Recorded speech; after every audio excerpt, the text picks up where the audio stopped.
Hola a todos, hola a todas, espero que se encuentren bien. Bien, vamos a ver el repaso de la prueba para la evaluación semestral de cuarto básico. En este repaso vamos a considerar las principales civilizaciones que hemos visto precolombinas, que han sido las aztecas, los mayas, los incas. Entonces, vamos a partir primero con los aztecas. Así que antes de eso tenemos que ponerlos en un contexto y este contexto es un mapa. Este es para que tengan la ubicación geográfica en la que se encuentran cada una de estas civilizaciones. Entonces, precolombinas. Entonces, aquí nosotros vamos a encontrar en esta sección de aquí a los aztecas. Bien, aztecas. Entonces, aquí nosotros tenemos a los aztecas. Bien, y los aztecas, eh, como generalmente sabemos, su nombre original era mexicas. Entonces, aquí tenemos a los aztecas. ¿Dónde se encuentran actualmente? Bueno, dije mexicas con el objetivo de que ustedes asocien que los aztecas se encuentran en el actual México. Bien, actualmente hay un país que se llama México que está ahí, en donde estaban anteriormente los aztecas. Y en este país que se llama México, perdón, en esta civilización que se llama aztecas, había una ciudad principal que se llamaba Tenochtitlan. Titlán. Vamos a escribirla mejor, pero con letra imprenta para que se pueda entender mejor. Tenochtitlan. Ahora, esta ciudad Tenochtitlan es súper importante, Tenochtitlan, porque, porque es una ciudad que es la capital, la ciudad principal de los aztecas. Y la ciudad capital, esta ciudad capital, está, es donde vivía el emperador azteca, el emperador. El emperador azteca recibe el título de Tlatoani. ¿Ven? Esa es la forma de decir emperador en el idioma azteca, era Tlatoani. Entonces ahí vivía el Tlatoani. Y el Tlatoani era una persona muy importante porque era el emperador.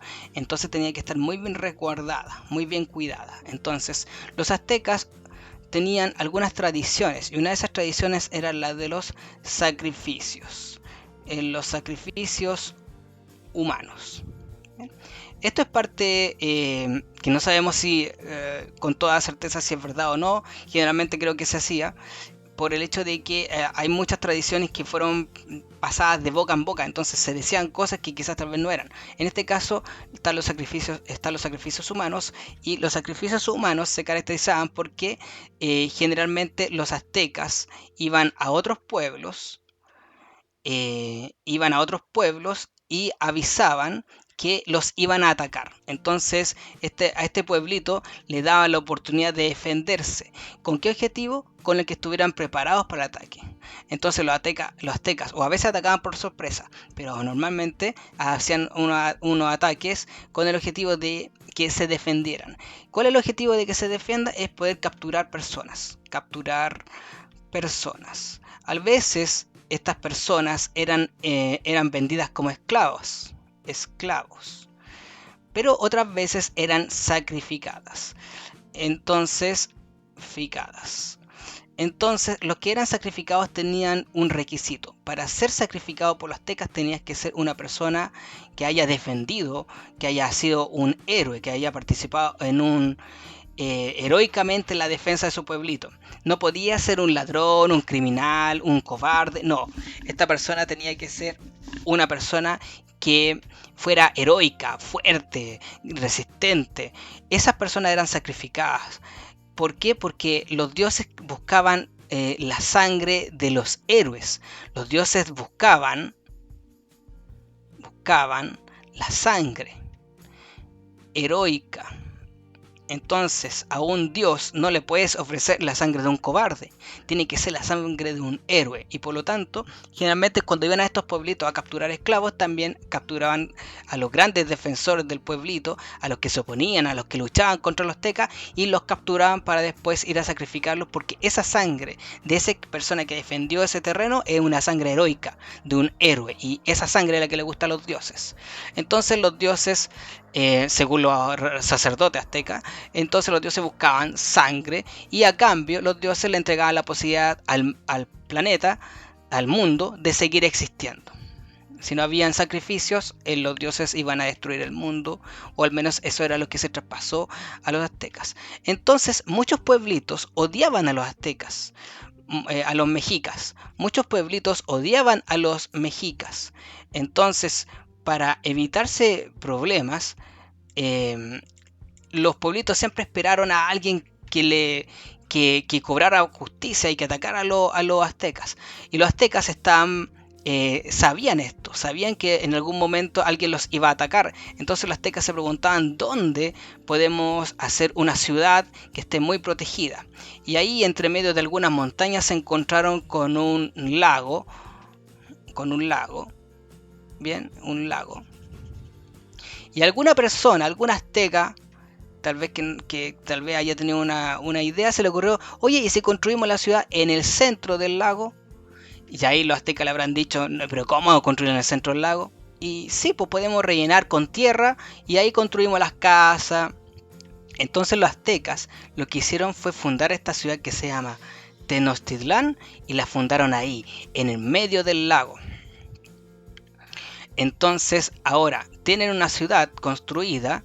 Aquí vamos a hacer unas casitas, aquí vamos a hacer una casita también, otra casita más, y aquí vamos a hacer un templo. ¿Ven? Un templo. Y todo esto lo vamos a hacer en tierra, y alrededor de esta tierra habrá agua. Agua, ahí agua.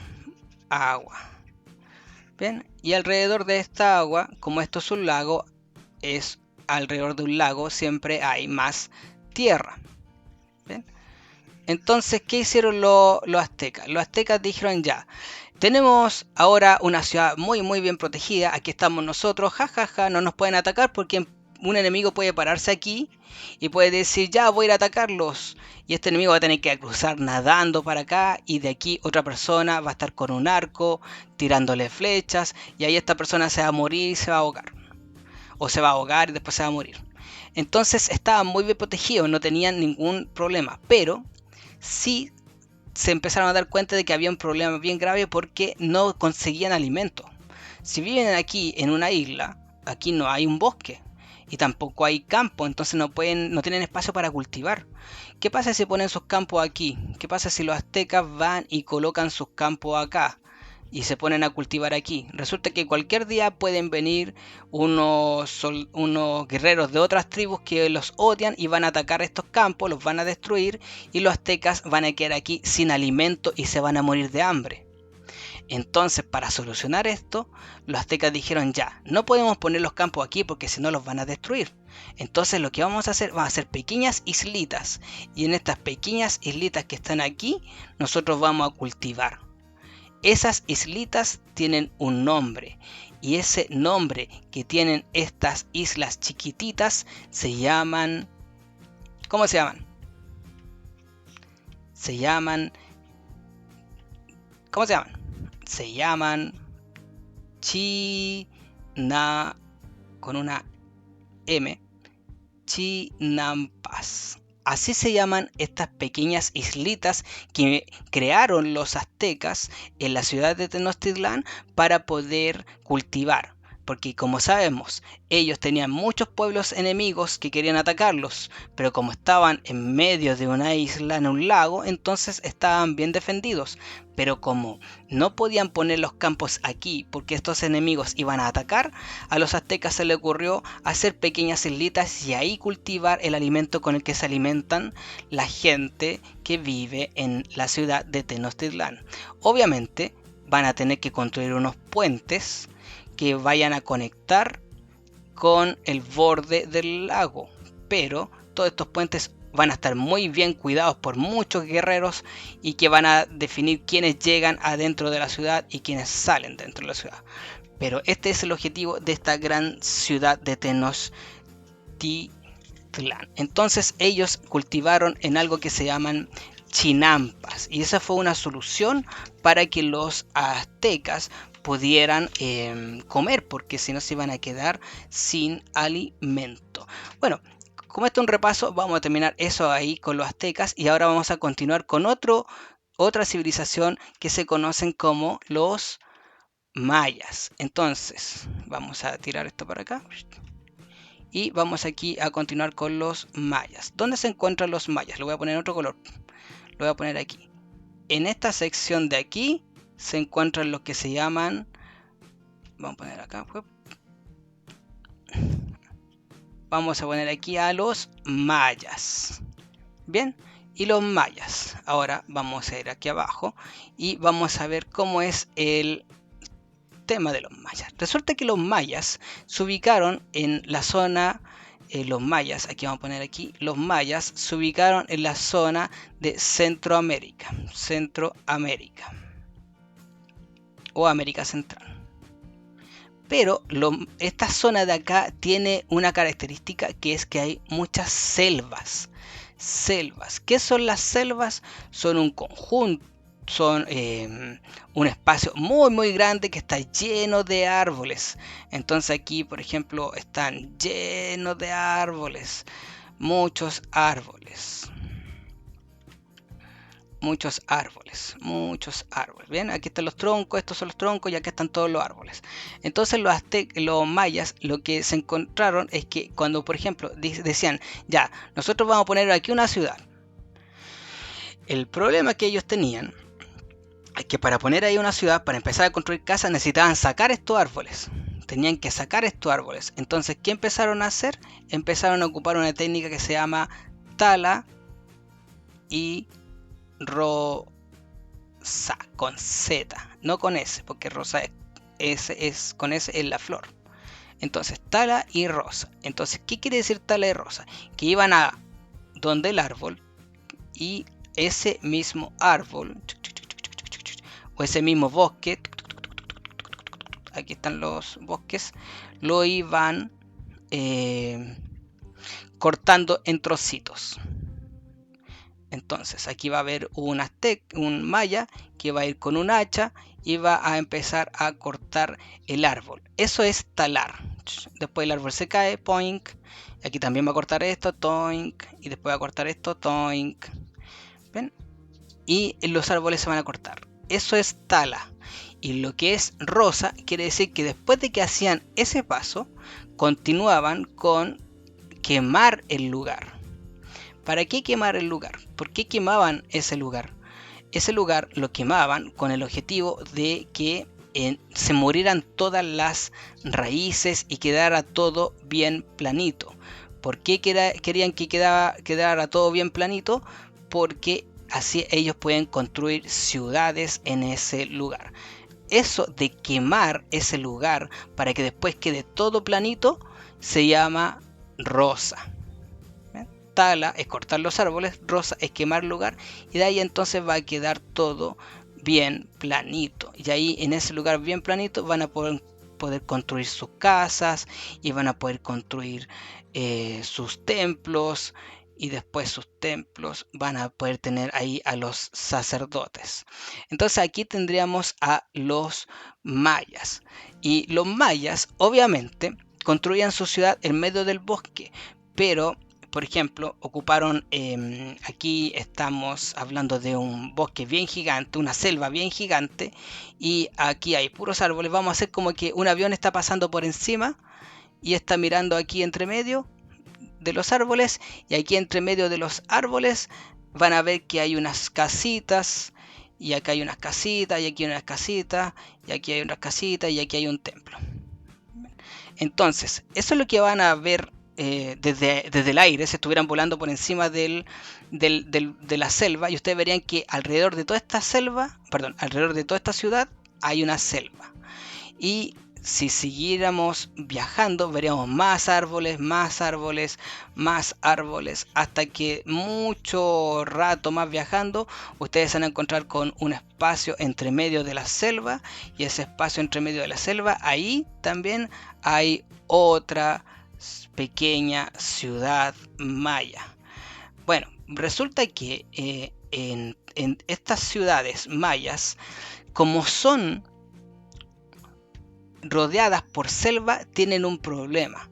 ¿Y cuál es ese problema? Ese problema es que la gente, si yo quiero ir de aquí, de esta ciudad a esta otra ciudad, tengo que atravesar la selva.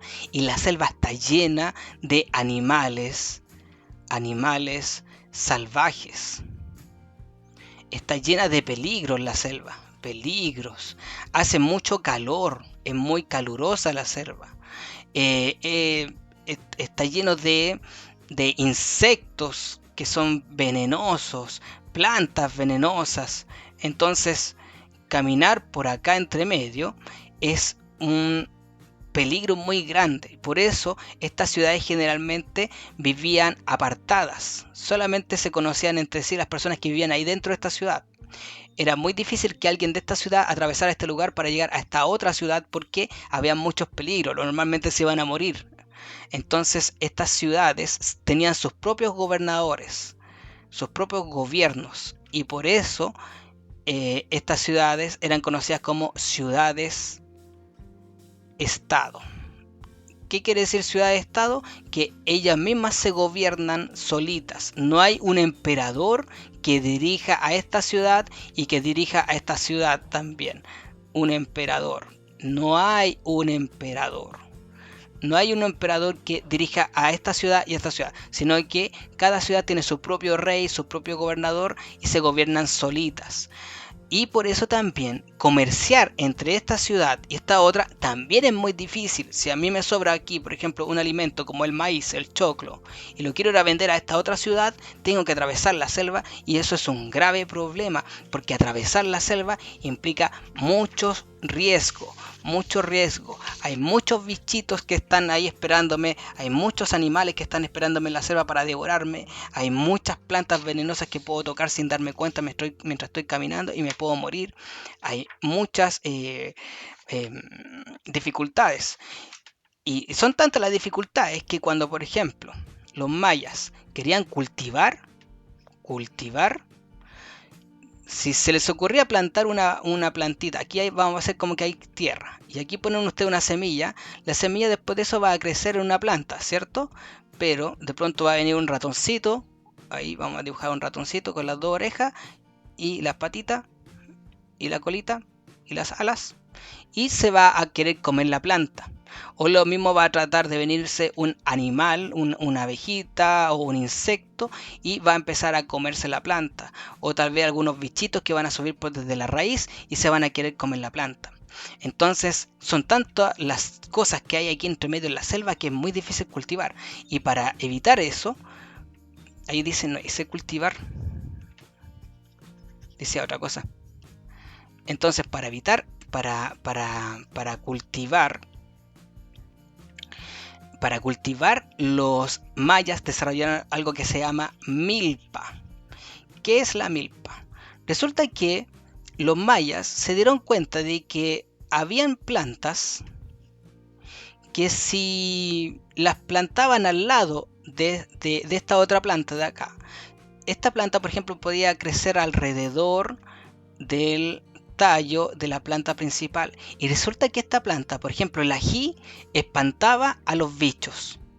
Entonces cuando un bichito venía por aquí, de pronto sentía el olor al ají o percibía la presencia del ají y se iba. Algunas otras plantas, por ejemplo, no sé, no recuerdo el nombre de las plantas, pero otras plantas se ponían alrededor de la planta principal y, por ejemplo, evitaban que los animales pequeñitos lograsen escalar y comerse los frutos. Entonces el ratón de pronto se iba de vuelta porque olía esa planta. Entonces este conjunto de 3 plantas se llama milpa. O en otras palabras, este conjunto de 2 plantas que protegen a esta principal se llama milpa. Eso es una milpa y es lo que ocupaban los mayas para también proteger a las ciudades de los insectos. Y por último, nos vamos a ir con los incas. Y vamos a poner aquí a los incas de color, pongámoslo de color verde. Vamos a poner aquí a los incas. Bien, y los incas tenían un territorio aquí ubicado en América del Sur que llegaba hasta lo que hoy día conoceríamos como la zona central de Chile. Zona central de Chile. Ahora voy a dibujar de nuevo el mapa porque es necesario conocer algo. Un dato como semicurioso. Este dato semicurioso vamos a hacerlo así. Aquí está América del Sur. ¿Ven? Oh, qué malo me sale esa línea. Aquí está América del Sur. No, de nuevo. Acá está América del Sur. ¿Ven? Y acá está el Imperio Inca. Tan, tan, tan, tan, tan, tan, tan, tan, tan. Ya, aquí va a estar el Imperio Inca. Imperio Inca. Resulta que el Imperio Inca, cuando iban los mensajeros incas, los chasquis, avanzando, se encontraban con que en esta zona de aquí había un desierto muy cálido, muy cálido. Este desierto, ay, no quiere hacerme caso. Voy a ponerlo de otra manera. En naranjo. No me va a hacer caso. No me hace caso. Ahora sí. Este desierto se llama desierto de Atacama. Y es súper importante este desierto de Atacama porque es muy caluroso, hace mucho calor. Entonces, cuando los incas venían avanzando hacia el sur, desde su ciudad principal, entonces llegaban aquí al desierto y ahí hace mucho calor. Entonces cuando llegaban y cruzaban y lograban sobrevivir al desierto y lograban establecerse, avanzar hacia el sur, se encontraban con un terreno un poco más frío. Y ese terreno frío ellos le pusieron el nombre de zona fría. Zona fría. Y eso en el idioma de los incas se dice Chile. Por eso acá nuestro país se llama Chile.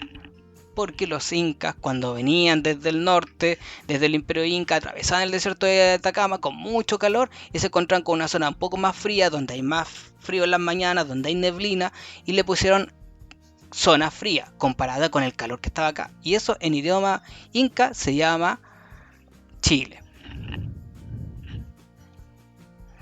Vamos a poner una pausita.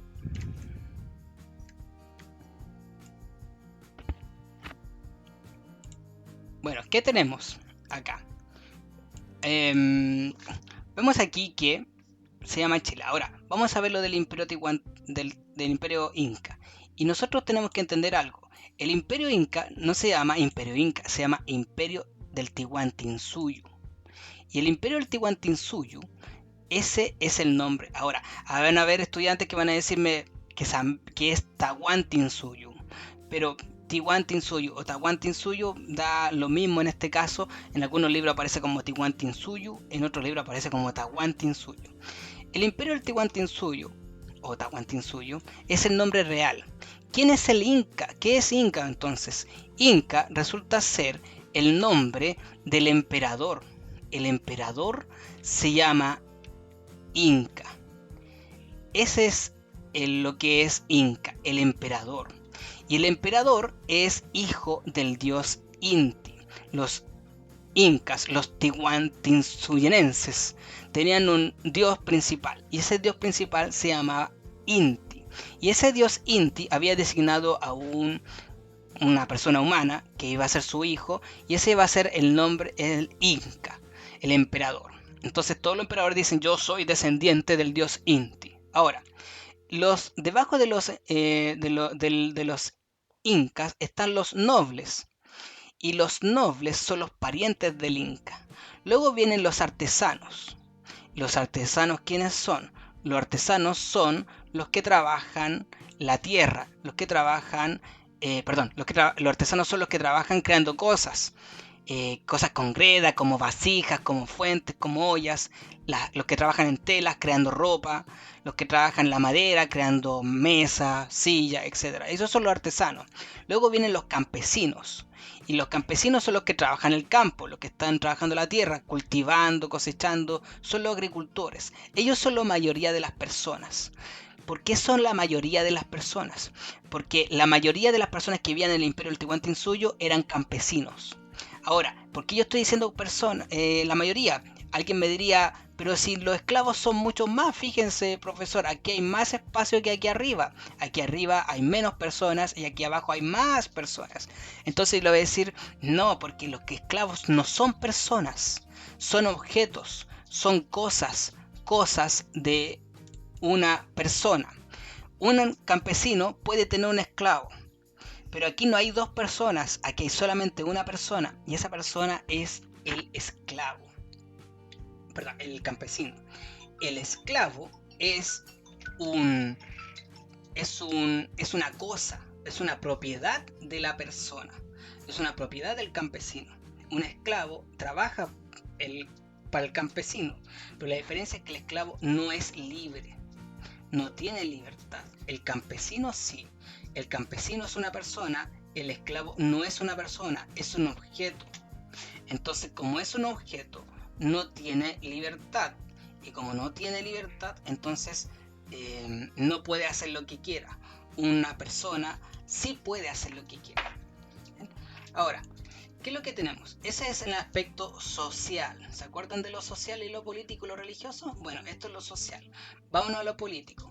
En lo político, nosotros lo que tenemos aquí es que el líder principal es el Inca. Y luego de eso siguen los curacas. Y los curacas son los gobernadores de una región. Y luego de eso siguen los ayllus, que son como una especie de vecinos del lugar. Normalmente son como parientes, son como todos primos, todos se conocen y todos son parte quizás de la misma tribu. Estos son los ayllus. También nosotros hablamos de los apus, pero eso no va a entrar en la prueba. Entonces tenemos los incas, los curacas y los ayllus. Ahora, hay que mencionar también a los chasquis. ¿Quiénes son los chasquis? Son mensajeros.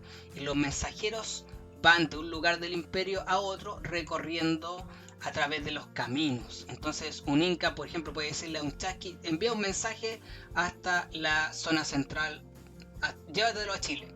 Entonces ese chasqui va a correr unos 20 kilómetros y de ahí le va a dar un mensaje a otro chasqui que va a estar esperándolo. Ese chasqui después va a avanzar 20 kilómetros y le va a avisar a un chasqui que está esperándolo. Ese chasqui nuevo va a avanzar y va a cruzar el desierto y le va a avisar a un chasqui que va a estar esperándolo el mensaje. Y así van a transmitirse el mensaje.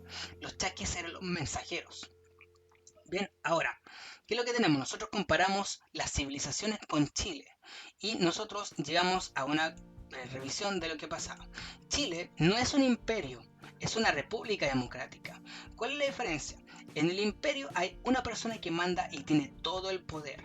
Esa persona puede decidir todo, las leyes, puede determinar las reglas, puede decir quiénes viven, quiénes mueren, quién es culpable y quiénes no. Un emperador tiene todo el poder. En cambio en Chile no, Chile es una república democrática. ¿Y por qué es una república democrática? Porque aquí hubo una guerra contra un emperador. Y se estableció que no iba a haber un emperador, sino que iba a haber una cosa que se llama república democrática. Ahora, ¿en qué consiste esto? Bueno, la gente que hizo la guerra contra el emperador estaba cansado de que una persona tuviera todo el poder. Así que decidieron algo, decidieron, si nosotros vamos a nombrar un líder, ese líder no tiene que tener todo el poder, porque no queremos que esa persona se transforme en un emperador. Porque si esa persona se vuelve mala, va a hacer maldades y va a tener todo el poder. Nadie le va a poder decir nada. En cambio, entonces no tenemos que tener un líder que tenga todo el poder. Así que lo que vamos a hacer es que vamos a primero crear una constitución que van a ser reglas que tienen que seguir todas las personas, incluyendo el líder que elijamos, y vamos a separar su poder.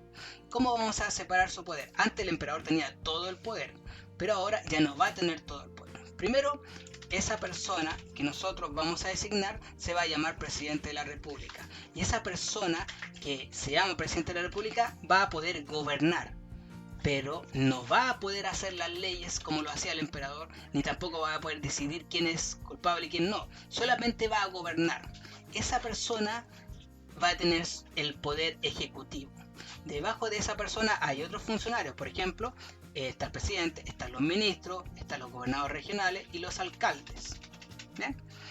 Ahora, todos ellos forman parte del poder ejecutivo y son las personas que van a encargarse de gobernar. ¿Por qué? Porque van a tener el poder ejecutivo, no van a tener otro poder. Las personas que van a hacer leyes van a ser parte de otro poder que se llama poder legislativo. Ellos van a poder hacer las leyes, son los senadores y diputados. Y ellos tienen el poder de hacer las leyes, de crear las reglas. Entonces no va a haber un presidente que va a crear reglas ni leyes, sino que van a haber otras personas. Y así evitan que el presidente tenga todo el poder. Además de eso, el emperador antes podía decidir quién era inocente y quién era culpable. En cambio, el presidente de la República no va a tomar esa decisión. La decisión de quién es culpable y quién es inocente la van a tomar los jueces. Y eso se llama poder judicial. Entonces, si ustedes se fijan, antiguamente el emperador tenía todos esos poderes juntos en su poder principal, mientras que ahora los poderes están separados en diferentes personas para que así no haya una sola que abuse con todo el poder y que haga lo que quiera. El presidente de la República no puede hacer leyes, ni tampoco puede decir quién es inocente y culpable. Eso hace que Chile sea una república. ¿Y por qué es democrática? Es una república democrática porque nosotros elegimos a las personas que hacen las leyes y nosotros elegimos al que va a ser presidente o nosotros elegimos al que va a ser gobernador regional. Por ejemplo, hoy día se están haciendo las votaciones para el gobernador regional o alcaldes. Hace poquito hicieron votaciones para los alcaldes. Los jueces no los podemos elegir porque son personas expertas. Solamente son expertos ellos, no podemos elegirlos. Pero el resto de las personas sí las podemos elegir. Eso hace que Chile sea una república democrática, que es diferente a un imperio. Nuevamente, el imperio gobierna una sola persona, mientras que en la república democrática ya no hay una sola persona gobernando, sino que hay muchas personas gobernando hay muchas personas que tienen poder y algunas pueden gobernar, otras se encargan de hacer las leyes y otras se encargan de decidir quién es inocente y culpable. Bueno, eso es todo lo que tendría que revisar con ustedes. Espero que se encuentren muy bien. Adiós.